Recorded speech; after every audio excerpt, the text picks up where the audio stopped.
पुराने जमाने की बात है। चिड़िया, कबूतर, तोता और कौवा कहीं जा रहे थे। उनका सफर बहुत लंबा था। जब हरा भरा जंगल खत्म होता है तो सूखा जंगल शुरू हो जाता है। वो सब थक जाते हैं और एक जगह बैठ जाते हैं। मुझे प्यास बहुत लगी हुई है और मैं थक गया हूँ। मैं इससे ज्यादा और नहीं उड़ सकता।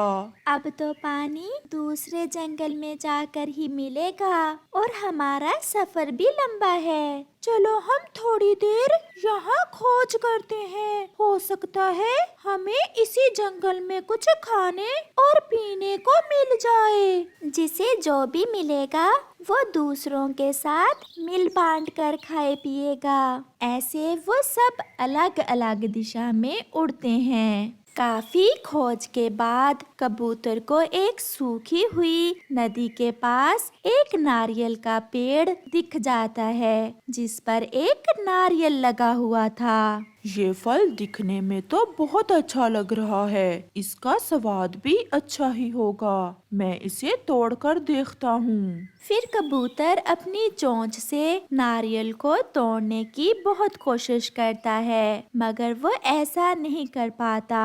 फिर कबूतर नारियल उठाता है और वापस जाता है। वो सब फिर से इकट्ठे हो जाते हैं। किसी दूसरे पक्षी को कुछ भी खाने को ना मिला था। दोस्तों, मुझे ये एक फल सूखी नदी के पास से मिला है, मगर मैंने इसे तोड़ने की बहुत कोशिश की, परंतु ये फल तो टूट ही नहीं रहा। मुझे तो ऐसा लग रहा है इस फल का छिलका लकड़ी से बना हुआ है। मेरी चोंच बहुत तेज है, मैं इसे काट सकता हूँ। हाँ, तोता ये कर सकता है। इसकी चोंच बड़ी भी है और तेज भी। फिर तोता अपनी तेज चोंच बार बार उस नारियल पर मारता है, मगर सब फजूल। वो नारियल ऐसे कहाँ टूटने वाला था। बारी बारी कोशिश करने के बाद वो सब निराश हो जाते हैं और नारियल उनसे नहीं टूटता। इस फल ने तो हमें पहले से भी ज्यादा थका दिया है। चलो इसे छोड़कर कहीं और जाते हैं। जाते जाते कौवा वो नारियल अपने पंजों में उठा लेता है और वो सब वहाँ से उड़ते हैं। फिर कौवे के दिमाग में एक उपाय आता है और कौवा दूसरे दोस्तों से ऊपर बुलंदी में चला जाता है। कौवे, नीचे आ जाओ, नीचे, इतनी बुलंदी पर ना उड़ो। फिर कुछ बोले बिना कौवा वो फल ऊपर से नीचे जमीन की तरफ फेंक देता है, जो नीचे गिरते ही टूट जाता है। ये देखकर सब पक्षी बहुत खुश होते हैं और वो सब नीचे उतरते हैं। इस फल में तो पानी भी था, मगर अफसोस हम पानी नहीं पी सके। यार कालू, क्या दिमाग लड़ाया। हम में से किसी के भी दिमाग में इस फल को ऐसे तोड़ने का ख्याल नहीं आया। दोस्तों, किसी काम से हार मानने से अच्छा है कि दिमाग लड़ाते जाओ और फिर वो काम हो ही जाता है। फिर वो सब मजे मजे से नारियल खाते हैं। ये फल तो बहुत स्वादिष्ट था। अब अगर हमें कहीं से पानी मिल जाए तो बाकी का सफर बहुत आराम से गुजर जाएगा। जैसे भोजन मिल गया, ऐसे ही हमें कहीं ना कहीं से पानी भी मिल जाएगा। वो फिर से उड़ते हैं और फिर उन्हें एक वीराने में एक घर नजर आता है, जिसके बाहर एक मटका पड़ा हुआ था। वो सब दोस्त वहाँ उतरते हैं। इस मटके में पानी तो है, मगर बहुत थोड़ा पानी है। हमारी चोंच इस पानी तक नहीं पहुँच सकती। काश मैं सारस होता तो मैं ये पानी पी लेता। सारस होने से कहीं अच्छा है कि तुम अपने दिमाग से सोचो कि इस पानी को कैसे पी सकें। फिर वहाँ बूढ़ी फाख्ता आ जाती है।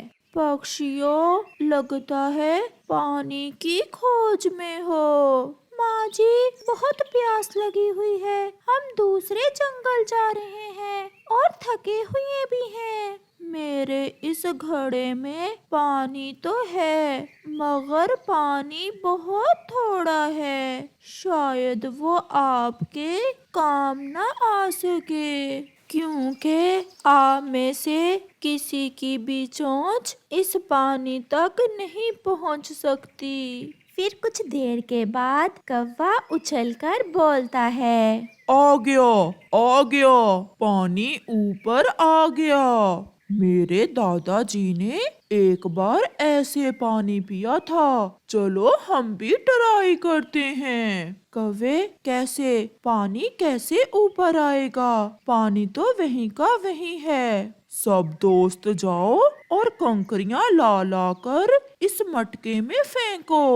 फिर वो सब ऐसा ही करते हैं। वो कंकरियां लाते हैं और मटके में फेंकने लगते हैं। धीरे धीरे मटके का पानी ऊपर आना शुरू हो जाता है, यहाँ तक कि उनकी चोंच पानी तक पहुँच सकती थी। फिर वो सब जी भर के पानी पीते हैं। बूढ़ी फाख्ता कौवे की अकल देखकर हैरान थी। वो भी पानी पी लेती है। कौवे भैया, आपकी बुद्धि के कारण हमें खाना मिल गया और पानी भी। शायद इसलिए मेरे दादाजी कहा करते थे कि जरूरत आजाद की माँ है।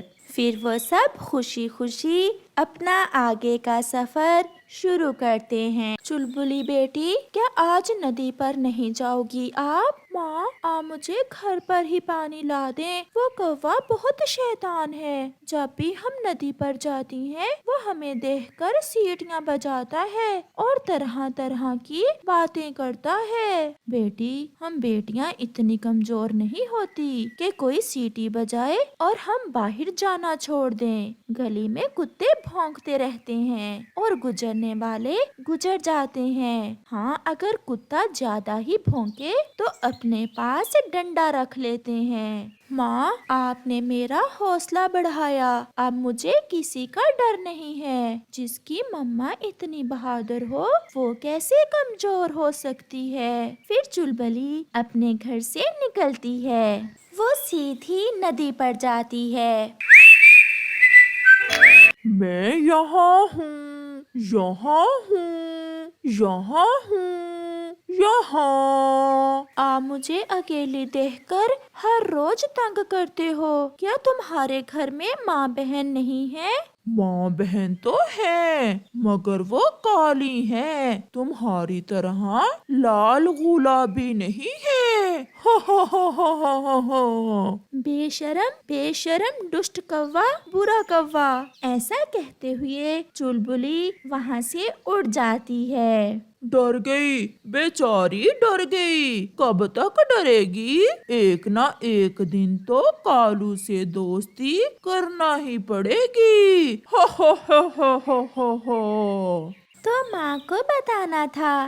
वो कौवा मेरे साथ भी ऐसा ही करता था। मैंने माँ को बताया। तो फिर क्या किया आपकी माँ ने? माँ ने कहा कि अब हम दूसरी नदी पर चली जाया करेंगी। अब हम पहाड़ों वाली नदी पर जाती हैं पानी पीने। मगर वो नदी तो बहुत दूर है। वहाँ कालू कौवा तो नहीं होता। मुझे कालू कौवे से बहुत डर लगता है। मेरी मम्मा तो कहती हैं कि लड़कियाँ कमजोर नहीं होती। फिर आपकी मम्मा ने ऐसे क्यों कहा? ये तो मैं नहीं जानती। मैं आज माँ से पूछूंगी। गुड़िया रात को अपने घोंसले में लेटी हुई थी। मम्मा, चुलबुली को भी कालू कौवा बहुत तंग करता है, मगर उसकी माँ ने तो उसे नदी पर जाने से नहीं मना किया, बल्कि उसकी मम्मा ने कहा कि लड़कियाँ इतनी कमजोर नहीं होती। फिर हम नदी पर क्यों नहीं जाती? बेटी, वो तो ठीक है, मगर गंदी चीज को छेड़ने से छींटे खुद पर ही तो पड़ते हैं। इसीलिए मेरा ख्याल है कि गंदी चीज से दूर ही रहें तो अच्छा है। मगर माँ, गंदगी को रास्ते से हटा दें तो उस गंदगी से सब बच सकते हैं। ये बात भी मेरी बेटी ने ठीक की है। चलो हम मिलकर कोई उपाय सोचेंगे उस कालू के बच्चे का। फिर कुछ दिनों बाद एक कबूतरी उस जंगल में नहीं आती है। वो जब नदी से पानी पीने जाती है तो कालू कौवा उसे देखकर रोज की तरह सीटियां बजाता है। नहीं आई हो? बड़ी सुंदर हैं आपकी आंखें, और चोंच पर अगर लिपस्टिक लगा लो तो और भी सुंदर लगोगी। लिपस्टिक लगाओ? अपनी माँ के, अपनी बहन के? अच्छा, तो फिर ला दो लिपस्टिक मुझे। मैं तुम्हारे जैसे आवारा के मुंह नहीं लगती। फिर वह कबूतरी वहां से चली जाती है। ये कौवा जरूर दूसरी पक्षियों के साथ भी ऐसा ही करता होगा। मैं बुलबुल के पास जाती हूँ। उसने तो मेरा नदी पर जाना ही मुश्किल बना रखा है। मैं भी सोच रही हूँ गुड़िया की तरह पहाड़ों वाली नदी पर ही चली जाया करूँ। तो क्या वो कौवा गुड़िया को भी तंग करता है? गुड़िया भी वहाँ आ जाती है। हाँ, मुझे भी तंग करता है, मगर अब मैं पहाड़ों वाली नदी पर नहीं जाऊंगी, बल्कि गंदगी को रास्ते से हटाऊंगी। ये काम तुम अकेले नहीं, बल्कि हम सब मिलकर करेंगे। फिर वो तीनों सहेलियाँ एक योजना बनाती हैं। मैं जाऊंगी नदी पर और मैं बैठूंगी पेड़ पर मिर्ची वाला पानी लेकर, और मैं झाड़ियों में पानी में गोबर मिलाकर। फिर वो सब हंसने लग जाती हैं। दूसरे दिन हर रोज की तरह कालू कौवा नदी पर जाने की तैयारी करता है। शीशे में खुद को देखते हुए वो बहुत खुश हो रहा था। अगर रंग थोड़ा सा सफेद होता तो क्या ही मजा था। चलो खैर, ऐसे भी चलेगा। फिर कालू कौवा अपने घर से निकलता है और सीधा नदी पर जाता है। नदी पर पहले से चुलबुली बैठी हुई थी। कालू कौवा भी पास जाकर बैठ जाता है। आज तो सुबह सुबह ही प्यास लग गई चुलबुली को। क्या रात को पकोड़े खाए थे? जी हाँ, तुम्हें कोई मसला? मसला तो मेरा हल हो जाए अगर अपना नंबर मुझे दे दो तो। हो अब फिर से मेरी माँ बहन का नाम ना लेना। लड़कियां कमजोर नहीं, बुराई को खत्म करो, गंदगी को रास्ते से हटाओ। ऐसा कहते हुए लूसी मिर्ची वाला पानी कालू पर गिराती है और गुड़िया गोबर वाला पानी कालू के ऊपर गिरा देती है। चुलबुली के पास भी कपड़े धोने वाला डंडा था। कालू की खूब धुलाई होती है। मैं मर गया, मैं मर गया। आज से आप सब मेरी बहनों की तरह हो। बस एक बार माफ कर दो। मैं कौन हूँ? लूसी बहन, मेरी बड़ी बहन, और मैं? मेरी सुंदर सी गुड़िया बहन। डंडा दिखाते हुए चुलबुली पूछती है, और मैं? आप तो सबसे सुंदर बहन हो मेरी। अब भागो यहाँ से। अगर फिर नदी पर नजर आए तो मार मार कर चोंच तोड़ देंगे हम सब मिलकर। फिर कालू वहाँ से भाग जाता है और फिर कभी ऐसा नहीं करता। प्यारे दोस्तों, इस कहानी से हमें सीख मिलती है कि हमें बुराई से दूर भागने की बजाय उसका मुकाबला करना चाहिए और उसे खत्म करना चाहिए। सर्दियों की छुट्टियां खत्म होने में केवल 2 दिन बाकी थे। जग्गू कौवा नदी पर बैठा हुआ खिलौनों से खेल रहा था जब चिड़िया का बेटा कुकू वहां आता है। जग्गू, मैं आज अपनी मम्मा के साथ नानों के पास जा रहा हूँ। हम कल लौट कर आएंगे और फिर परसों स्कूल जाने की तैयारी भी करनी है।